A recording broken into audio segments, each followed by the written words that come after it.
दो बहुओं की कहानी। नीता को तारीफ शब्द पता ही नहीं था। घर के सारे काम वह एकदम सही सही करती थी। खाना बहुत स्वादिष्ट बनाती थी, लेकिन फिर भी आज का खाना अच्छा था बहू, ऐसा उसकी सास कभी भी बोलती नहीं थी। और पति भी कभी उसकी प्रशंसा नहीं करता था। उसने बनाया हुआ खाना चुपचाप खाकर उठकर दोनों पति और सास चले जाते थे। उसने खाना खाया या नहीं, इसका उन दोनों को फर्क नहीं पड़ता था। सास को वह पसंद नहीं थी। उसके हाथों से जरा सी भूल हो गई तो सास तुरंत गुस्सा करती थी। उससे भी बुरी बात यह थी कि उसके पति और उसके बीच बातचीत ज़्यादा नहीं होती थी और उन्होंने ये चुप्पी बनाए रखी थी। वह उस पर ध्यान नहीं देता था। परदेश में पढ़ाई करने गया हुआ छोटा देवर मात्र समय समय पर नीता को फ़ोन करता था, पूछता था भाभी कैसी हो। उसका फ़ोन आने पर नीता बहुत खुश होती थी।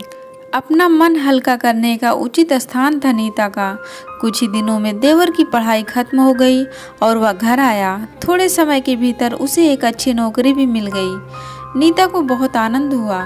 नौकरी लग जाने के बाद उसकी सास अपने छोटे बेटे की शादी के लिए बातचीत करने लगी, पर देवर को एक भी लड़की पसंद नहीं आती थी।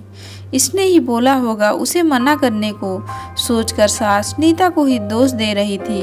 नीता को चिंतित देखकर देवर ने अपनी माँ से कहा, मैं एक लड़की से बहुत प्यार करता हूँ, मैं उसी से शादी करूँगा।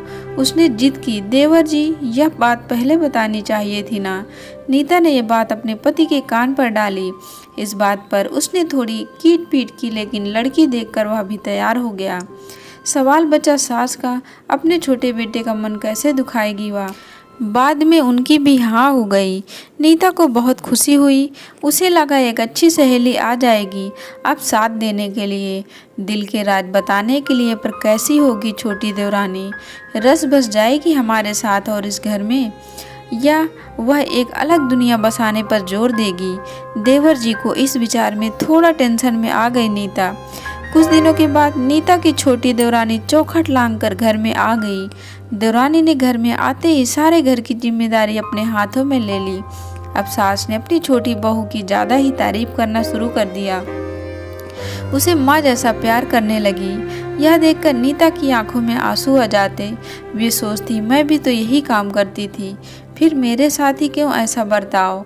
अब थोड़े दिन बाद छोटी देवरानी पूरे घर पर राज करेगी और फिर मेरी जगह वहाँ पर कोने में होगी। अपने ही विचारों में खो गई नीता। नीता के भाव समझने पर छोटी देवरानी नीता के हाथ अपने हाथ में लेकर बोली, दीदी मुझे पता है, मुझे अपनी छोटी बहन समझिए, देखना बहुत जल्दी सब ठीक हो जाएगा। छोटी देवरानी ने पूरे घर की जिम्मेदारी ले ली, लेकिन कामों में कुछ न कुछ बार बार भूल करती थी। फिर देवरानी नीता के पास जाती और मदद मांगती। ऐसा रोज ही होने लगा। यह देखकर सास लेकिन गुस्सा हो गई। मेरे रहते हुए वह छोटी बहू बड़ी बहू को क्यों पूछती रहती है। फिर सास भी रसोई घर में आकर चार काम शुरू करने लगी। धीरे धीरे वह छोटी बहू के साथ साथ अनजाने में बड़ी बहू से भी प्यार से बर्ताव करने लगी, प्यार से बोलने लगी, नए पदार्थ दोनों को सिखाने लगी, भूल समझकर समझाने लगी। अब सास और दोनों बहुओं में अच्छी दोस्ती होने लगी। इस वजह से बड़ी बहू का स्वभाव भी अच्छा होने लगा। उसके स्वभाव में खुलापन आ गया। सास भी दोनों के साथ कभी शॉपिंग तो कभी फिल्म देखने जाने लगी। वो अपनी दोनों बहुओं को समान प्यार करने लगी थी।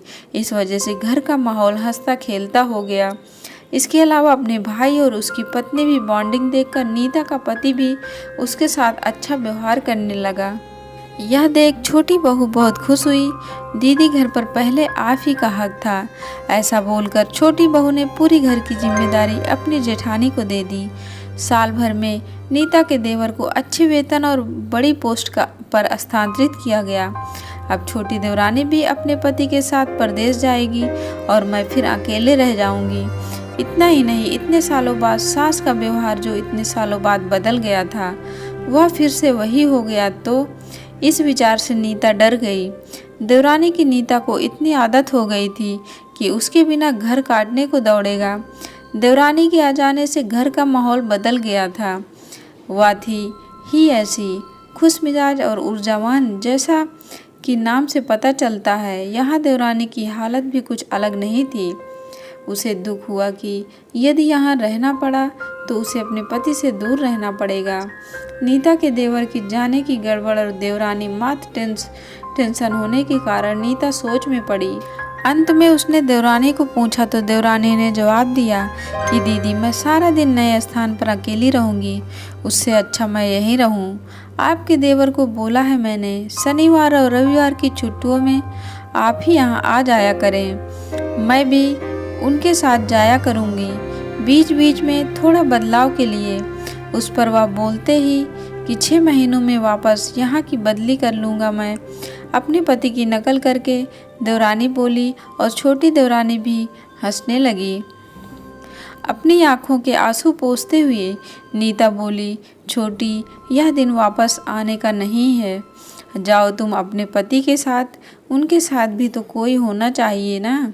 दीदी, आपने मुझे बड़ी बहन का प्यार दिया, वैसे ही भैया के रूप में एक बड़ा भाई मिला है। यह भरा हुआ संसार छोड़कर मैं कैसे जाऊं? वहाँ अकेली का मन नहीं लगेगा। 6 महीनों का तो सवाल है, वह आते रहेंगे यहाँ पर। यह सुनकर नीता ने अपनी देवरानी को खुश होकर गले लगाया।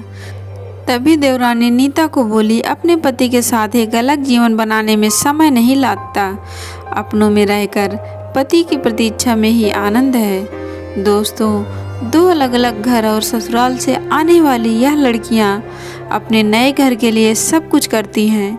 पता ही नहीं चलता कि कब एक दूसरे की आदत हो जाती हैं। सच में देवरानी जेठानी का रिश्ता बहनों से कम नहीं होता। दोस्तों, आपको कहानी पसंद आई हो तो वीडियो को लाइक, शेयर और चैनल को सब्सक्राइब करें। धन्यवाद दोस्तों।